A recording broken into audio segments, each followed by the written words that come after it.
A paz do Senhor, irmãos, que bom nós estarmos juntos mais uma vez. Eu sou o pastor Emerson e é sempre bom ter você conosco aqui na nossa Escola Bíblica Online. E nós estamos na lição de número 3 desse primeiro trimestre de 2024. Olha só, o ano já está andando e o Senhor já está nos abençoando com uma lição maravilhosa, aonde nós estamos falando sobre o corpo de Cristo, a origem, natureza e a vocação da igreja. Então, basicamente, a matéria teológica seria a eclesiologia, o estudo da igreja. E nesta lição, na lição de número 3, nós vamos falar sobre a natureza da igreja, certo? Qual é o surgimento da igreja, o porquê da igreja, certo? Como funciona a igreja.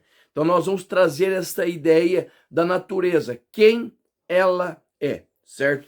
Quando você for explicar para os seus alunos a respeito da igreja, se lembre sempre de colocar na mente do seu aluno a necessidade de que ele faça parte da igreja local para estar no todo da igreja universal. Por quê?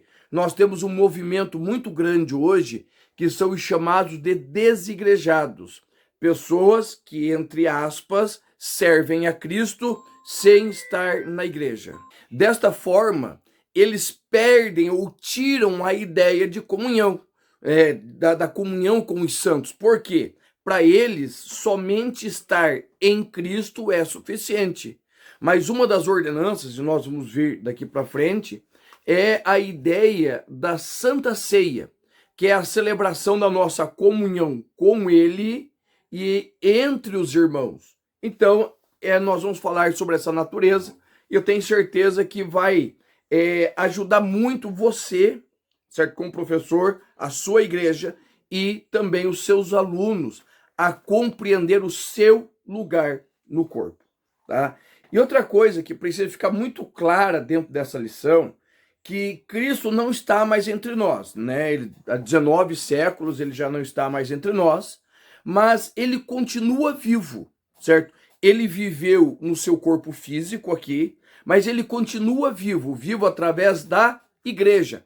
Lembra que na lição passada nós falamos sobre símbolos, e um dos símbolos da igreja é o corpo de Cristo, tá? Então nós olhamos, por exemplo, dentro dos evangelhos, Cristo morreu, mas ele continua vivo, porque os evangelhos, se você ler com muita atenção, eles vão dar um final para a história de Cristo, mas eles não encerram a história bíblica, certo? Não encerram a história dele, porque ele continua vivendo através da igreja. Quando Jesus escreve, quando Jesus fala para João, João escreve em João 20, 21, e diz assim: assim como o Pai me enviou, também eu vos envio a vós. Mateus 10, 40. Quem vos recebe, recebe a mim. Por quê? Porque é a ideia da continuidade, certo? Da continuidade do ministério terreno de Cristo através da sua igreja, tá? Esse material que eu estou lendo aqui é o PDF que eu preparo, certo? Toda aula eu preparo um PDF para te ajudar, cheio de referências bíblicas, ó, bastante referências bíblicas, né? Esses daqui são tudo referência, bastante coisa boa pode te ajudar. Quer receber o PDF? Primeiro, se inscreve no canal, me ajuda aí, deixa o like, certo? Deixa um comentário, certo? Deixa um comentário aí. Mas para você receber o nosso PDF, aqui embaixo tem na descrição tem o link do WhatsApp. É só clicar ali, ele vai levar direto para o link do WhatsApp. Naquele link eu entrego toda semana o material, o vídeo, esse que você está vendo, vai lá no nosso grupo. Toda semana eu coloco material em PDF, outros materiais nós vamos acrescentando. E eu coloco também, olha aqui, um cardzinho como esse daqui, da leitura diária. Esse daqui é a leitura de segunda-feira desta semana. Eu coloco ali um cardzinho, entendeu? Para você colocar todo dia no teu grupo da escola dominical, no teu status. Porque deixa eu te dar uma nota pedagógica. A maioria dos alunos, a grande maioria dos alunos, ele não estuda a lição. Ele não estuda a lição. Isso é verdade, tá? E não adianta você ficar cobrando ele. Você tem que incentivar ele. E esses cardzinhos, eles são muito importantes por causa disso, porque vai despertando o interesse do seu aluno, tá? Então, se inscreva no canal, deixa o like, entre lá no grupo do WhatsApp, receba o nosso material. Por quê? Porque isto, né, vai nos fazer certo? A ideia da igreja é ser a ideia do nosso canal é muito mais do que espectadores, do que pessoas que assistem para dar aula, é sermos um grupo, uma família, pessoas que se reúnem num único objetivo, tá?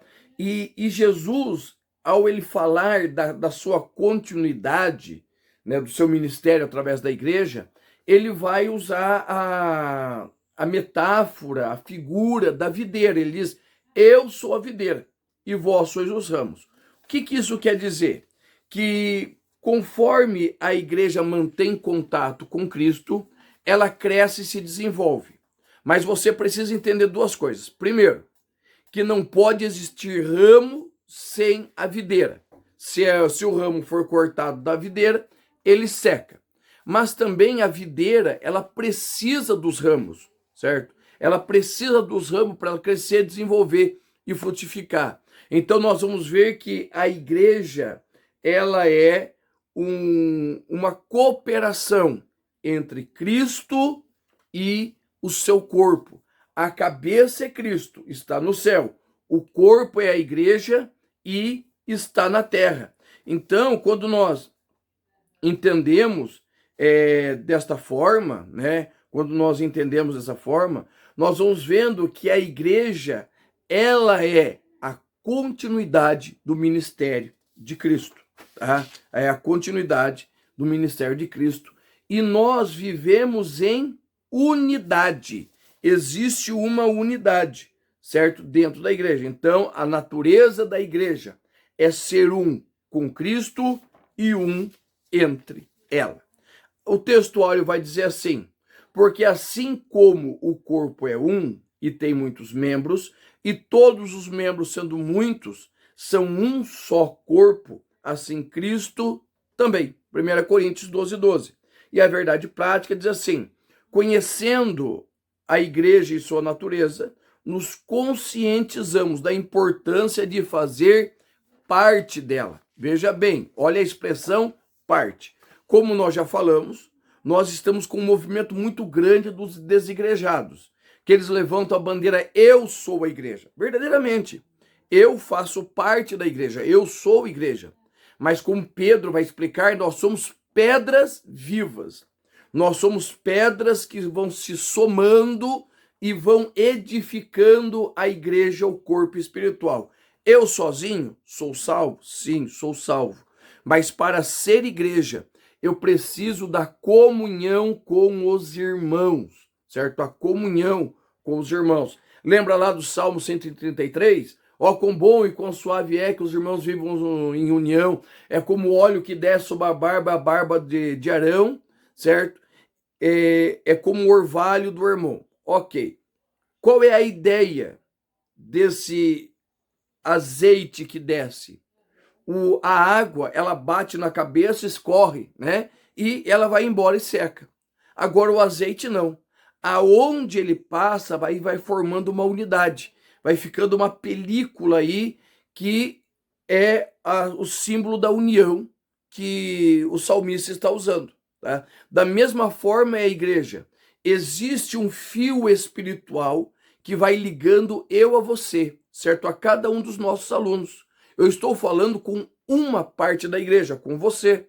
E você está olhando para uma parte da igreja, que sou eu. Que quando nós vamos somando, nós vamos ter a igreja local. Eu estou na igreja local, no bairro do Caraguatá, no município de Castro, no estado do Paraná, Brasil. Ok. Você, aonde você está? Deixa aqui no comentário. Aonde você está? Coloque aí. Congregação, bairro, cidade e estado, certo? E você vai ver que isso é a igreja local. Mas quando nós estamos falando assim, certo? Nós somos parte de um todo que é a Igreja Universal, que eu vou explicar daqui a pouquinho, certo? Igreja Universal ou Igreja Católica. e não é denominação. Te explico daqui a pouco, tá bom? Então, a introdução da nossa lição diz assim, e o pastor José Gonçalves é muito feliz em deixar essa introdução. Diz: prezado professor, professora, nessa lição estaremos estudando eclesiologia, isto é, o estudo sobre a natureza da igreja, sua essência e dimensão. Para tanto, como particularidade da igreja, a sua extensão confessional, isto é, a sua base doutrinária ortodoxa, sua extensão local e espiritual, que diz respeito à sua localização e influência na sociedade enquanto corpo de Cristo, e, por fim, a sua extensão comunitária, que tange a unidade e comunhão como estilo de vida. Tá? Então, o pastor José Gonçalves ele faz uma síntese, certo, do que vai ser a nossa lição de hoje, certo? A lição de número 3, né? A natureza da igreja. E nós já vamos ali para no nosso primeiro tópico. A natureza da igreja na sua dimensão confessional. Deixa eu dar uma explicação para você o que é uma igreja confessional. Nós temos igrejas confessionais e igrejas não confessionais, certo? As igrejas tradicionais, certo? Igrejas tradicionais que vêm mais de 100 anos, que já tem uma forma, uma estrutura, na grandíssima maioria elas são confessionais. Por quê? Porque elas estabeleceram uma declaração de fé, um credo, um cremos, um catecismo, como é no caso dos presbiterianos, certo? Ou seja, ela tem um documento e esse documento vai alistar ali, deixa eu ver onde que está o meu aqui, vai alistar ali o que aquela igreja pensa sobre determinados assuntos, certo? Então é importante que é uma igreja confessional. É uma igreja que tem uma confissão de fé. Esta é a confissão de fé das Assembleias de Deus no Brasil, certo? Ela foi editada, a sua forma final, agora em 2016, 2017. Mas nós temos esse documento, essa confissão de fé, desde 1919, que era a nossa Verdades Fundamentais. Quem gosta de ler os periódicos das Assembleias de Deus, desde que eu me conheço por gente, isso já são 46 anos, ela traz o nosso cremos, certo? O nosso cremos. No que a igreja crê? Então, a nossa igreja, ela tem uma confissão de fé. E no capítulo de número, na página de número 15, eu vou ler para você um trecho, e ela vai dizer assim, ó: cremos, confissão de fé, regra de fé, declaração de fé, são interpretações autorizadas das Escrituras Sagradas, aceitas e reconhecidas por uma igreja ou denominação. Todas as igrejas ou denominações no mundo possuem algum conjunto de crenças, sejam escritas ou não. Não importa o nome dado aos ensinos que norteiam a instituição cristã. A Bíblia é a palavra de Deus e a única autoridade inerrante na nossa vida. Não é um cremos, mas sim uma fonte primária. Ou seja, o que é o cremos? É a sistematização, o que a igreja pensa. Por exemplo, o nosso primeiro item do nosso cremos é sobre Deus. E começa assim, ó: cremos, professamos e ensinamos que Deus é o supremo ser, criador do céu e da terra. Aí tem uma sequência de versículos, papapá. Então, isso é importante. Professor, você tem a sua declaração de fé? Se você não tiver, compre, pede pela internet. Não abaixe em PDF, não. Tenha na mão, assim, ó. Tenha na mão para você poder ler, para você rabiscar, porque você vai usar ela para ensinar. Se você tiver, leva ela para os teus alunos, dá na mão dos teus alunos, porque para eles saberem que a nossa igreja é uma igreja confessional. Ela tem uma declaração de fé de 100 e poucos anos aí, que já 103, 104 anos, que ela existe, é utilizada, e agora em 2017 nós sistematizamos ela. Então nós temos aqui no papel, certo? Leva lá, mostra para os teus alunos. E final de semana fui pregar numa congregação a qual eu já cuidei, e cuidei do setor, e essa congregação faz parte do setor.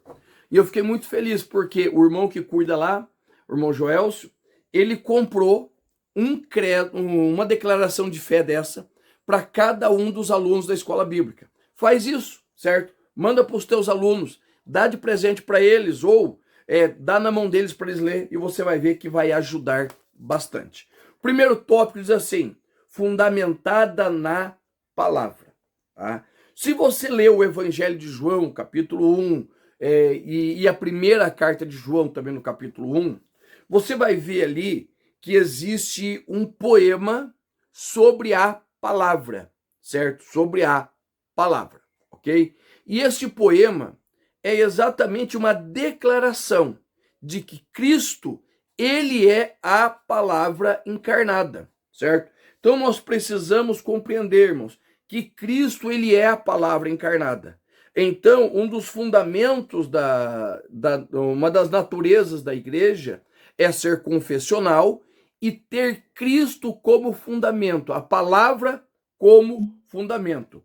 Paulo, escrevendo em Efésios, capítulo de número 2, versículos 20 e 21, ele diz assim: edificados sobre o fundamento dos apóstolos e dos profetas, de que Cristo é a principal pedra de esquina, no qual todo edifício bem ajustado cresce para templo santo no Senhor, no qual também vós bem ajustados sois edificados como morada de Deus no Espírito. Ou seja, qual é o fundamento da igreja? É Cristo. Quem é Cristo? É a palavra, certo?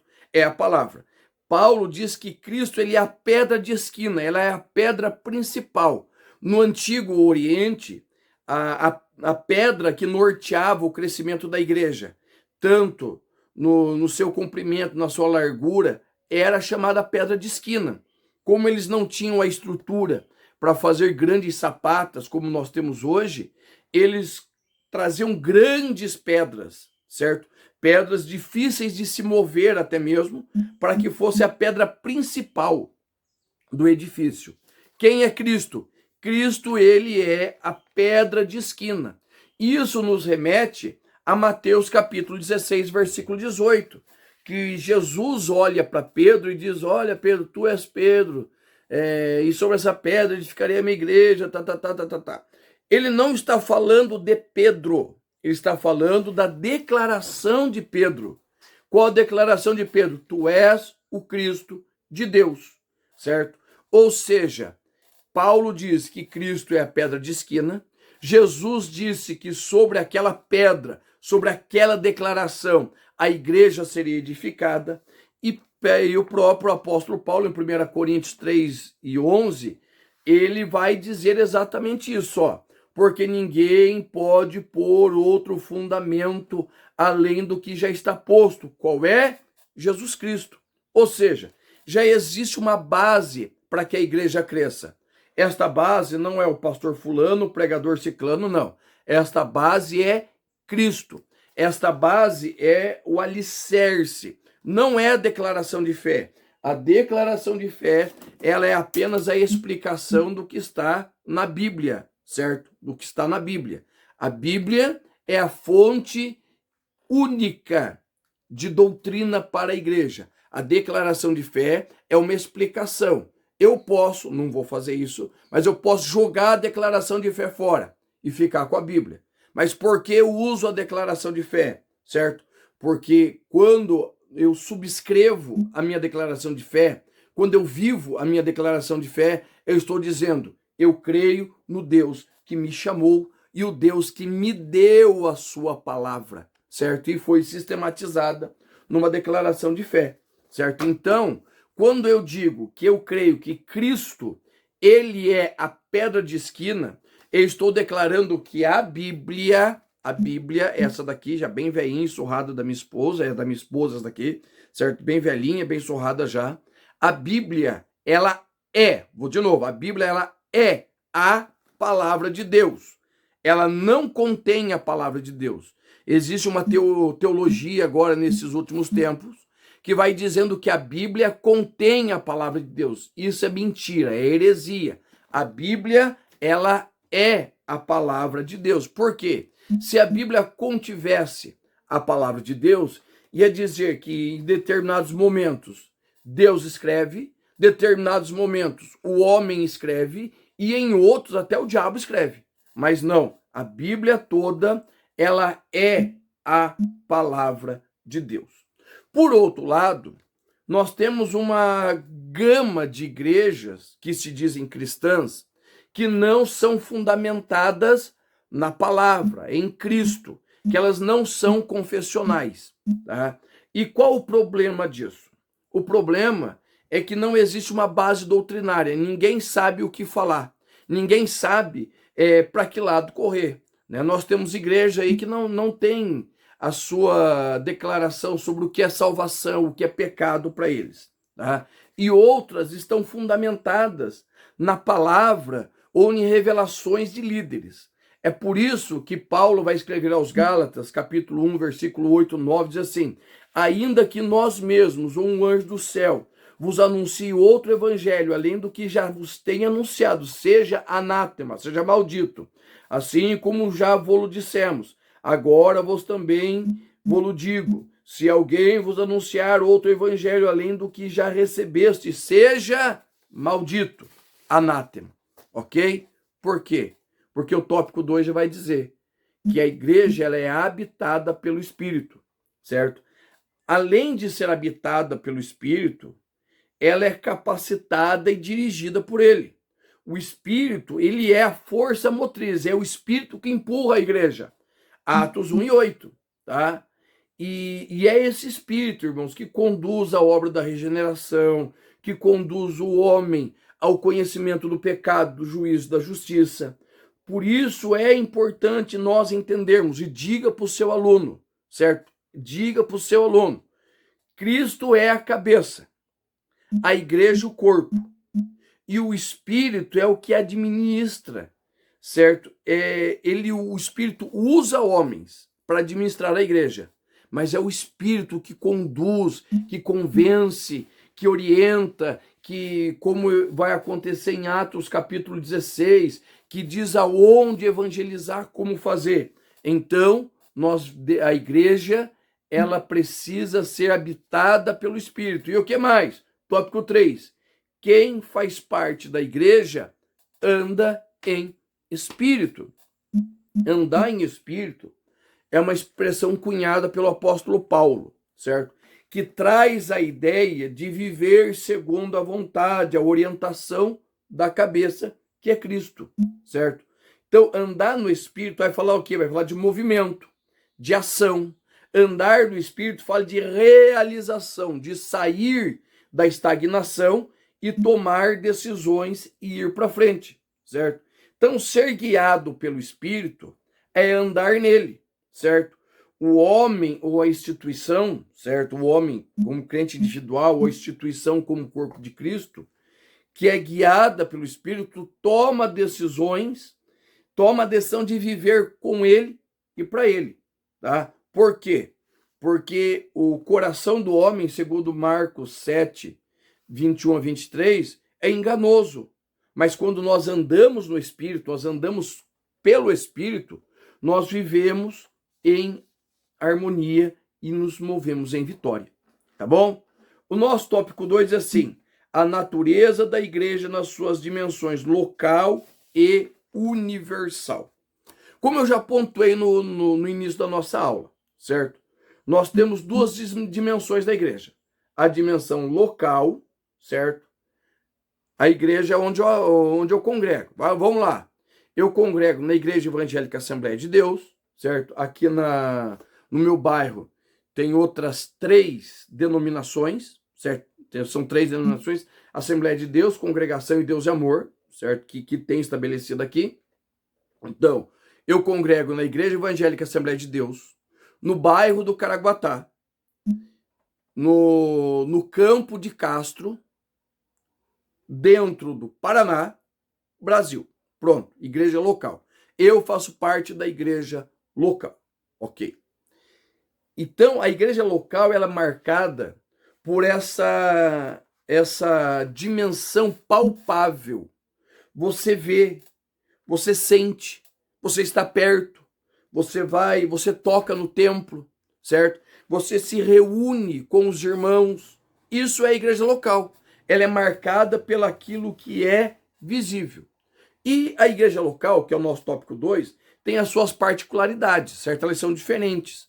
Se você olhar em Atos, olhar nas cartas, você não encontra uma liturgia, né? Uma forma de culto único. Ah, não, todas as igrejas têm que cultuar assim. Não, não existe isso, certo? Cada uma tem a sua forma e de cultuar. Paulo, quando ele escreve aos Coríntios, 1 Coríntios capítulo 14, versículo 26, diz assim: quando vocês se reúnem, um tem salmo, outro tem ensino, este traz uma revelação, aquele fala em línguas, e ainda outro faz a interpretação, que tudo seja feita para edificação. Ou seja, não existe uma liturgia fechada para a igreja. Cada denominação tem a sua forma de culto. Se você for na Assembleia de Deus é de um jeito, na Deus de Amor é de um jeito, na Quadrangular é de outro, na Igreja Batista é de outro. E isso não tem problema, certo? Porque faz parte da igreja local, tá? Também os problemas que cada igreja tem são diferentes. Cada igreja tem qualidade, tem defeito. Vá lá para Apocalipse 2, capítulo 2, capítulo 3, você vai ver, tem qualidades e tem defeitos. E isto é uma das marcas da igreja local, certo? Ela é diversa na unidade, tá? Em contrapartida, né, o nosso subtópico 3, universal e invisível. Quando nós falamos da igreja universal, não do reino de Deus, nós podemos usar a palavra universal ou católica, porque a palavra católica quer dizer universal. É a mesma palavra, são traduções. Ela fala de todos os crentes, de todas as épocas, certo? De todos os crentes, de todas as épocas, em todos os lugares. Isso quer dizer o quê? Que desde a primeira pessoa que se converteu a Cristo, porque a igreja, certo? É os conversos a Cristo, até o último que vai morrer, né? Ou vai se converter antes do arrebatamento da igreja, ele faz parte da igreja universal. Deixar bem claro, Abraão, Isaac, Jacó, Isaías, eles não são igreja. Não são igreja, porque eles são Israel. Israel é Israel, igreja é igreja, certo? Nós falamos isso na primeira aula. Israel é Israel. Israel tem as suas promessas, tem a sua escatologia. A igreja tem as suas promessas e a sua escatologia. Israel é Israel, igreja é igreja. Então, a igreja é formada por todos que fazem parte do corpo de Cristo, que aceitaram a Jesus e estão aguardando ou serão aguardando ressurreição ou serão arrebatadas, tá? Diferente da igreja local, que ela é limitada por bairros, denominações, a igreja universal, ela não tem limitação. Por quê? Porque muitas igrejas já começaram e terminaram, denominações começaram e terminaram. Nós temos, por exemplo, nós temos a igreja luterana, que hoje é uma das igrejas protestantes mais antigas, certo? Que ela vai ter a sua declaração de fé subscrita em 1580, certo? 1580, mas ela já existia desde 1522, se não estiver enganado, que ela começou a ser institucionalizada, tá? Mas muitas começam e terminam. Mas a Igreja Universal não, porque a Igreja Universal existirá até o arrebatamento da igreja, certo? Até o arrebatamento da igreja, a Igreja Universal existirá. Porém, nós temos que frisar que existem muitas denominações, e muitas delas estão afastadas dos princípios do Evangelho. Apocalipse 3 e 9, tá? Estão afastadas. E isso vão criando falsas igrejas. E como nós sabemos que uma igreja é verdadeira? Quando é pregado a Cristo, é cantado Cristo, certo? E a palavra de Deus tem primazia, certo? Tem primazia. O nosso último tópico, o tópico de número 3, diz assim: a igreja na sua dimensão comunitária, do que é comum à igreja. Primeiro tópico, a igreja ela é una, ou seja, a igreja ela é uma, universal. Ela abrange todos os crentes.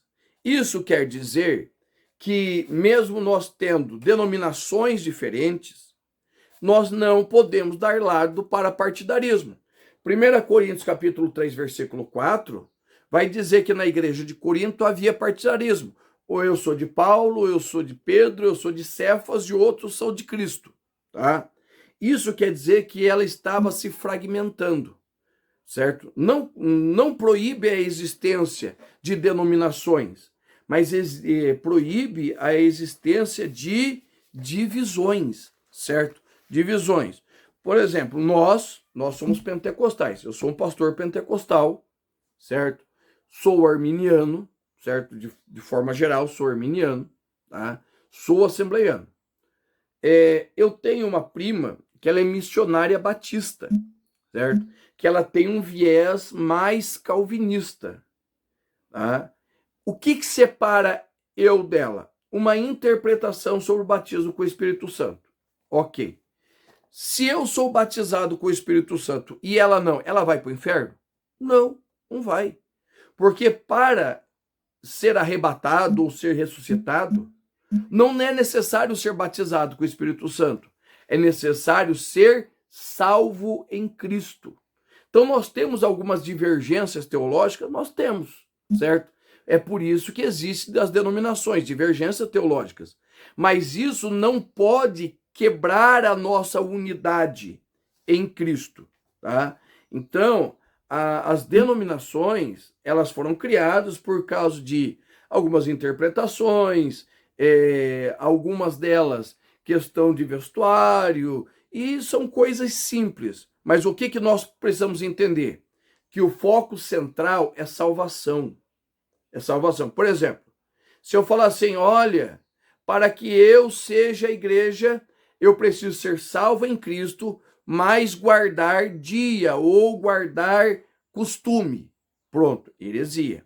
Para ser salvo, eu preciso ser salvo em Cristo, mas me apegar a fulano, a ciclano. Para ser salvo, eu preciso ser salvo em Cristo e estar em uma denominação. Irmãos, isso é heresia, certo? O que nos une? Salvação, certo? Salvação. Somos salvos em Cristo unicamente. A Bíblia é a única regra de fé e prática. Isso nos une. Se a denominação X ou Y estiver fora disso, ela está fora da palavra. E isso, irmãos, vai gerar em nós a questão de unidade, certo? A igreja ela é uma, ela não pode se dividir, porque ela é universal, tá? Os princípios básicos norteadores são os mesmos, mas ela é local, né? Nós vamos ver Pedro escrevendo aos irmãos, aos dispersos da Ásia, Ponto, Bitínia, Galácia, ela é local, certo? Mas a igreja local, ela precisa viver em unidade. E isto se reflete na igreja desde o seu princípio. Atos 2,44 vai dizer bem assim, todos os que criam estavam juntos e tinham tudo em comum. Havia diversidade de pensamento? Havia. Nós vamos lá, capítulo 5, nós vamos ver Ananias e Safira, certo? Com um pensamento destoante do demais dos irmãos. Por quê? Porque Barnabé deu um campo e eles queriam fazer o mesmo, certo? E morreram porque não porque não deram tudo, mas porque mentiram, tá? Então veja bem, existe diversidade dentro da igreja, mas precisa haver uma unidade em adoração, uma unidade em comunhão. O desejo de Paulo era que os irmãos de Filipenses 2:2, vivessem em união, em um sentimento de fraternidade. Então, o desejo do coração de Paulo, de Cristo, é que a igreja seja uma, certo? É a oração sacerdotal de Cristo, tá? Que sejamos um como ele e o Pai é um. Aí nós chegamos no último tópico, no último subtópico, que é o 3. a diversidade na unidade. Tá?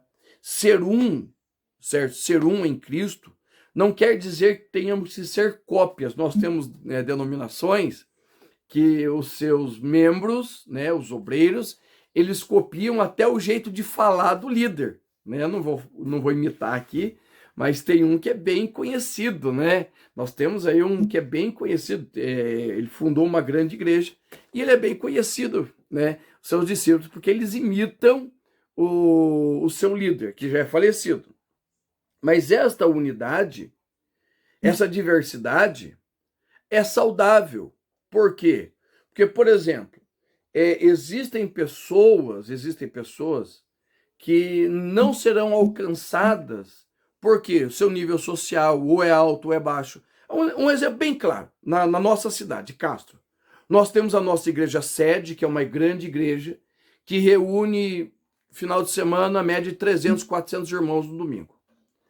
E o meu pastor Edson Polini, viu que tem um bairro que dá, tipo assim, 300 metros da nossa igreja sede, que eles não frequentavam, não tinha nenhuma pessoa desse bairro, que era um bairro bem simples, bem humilde.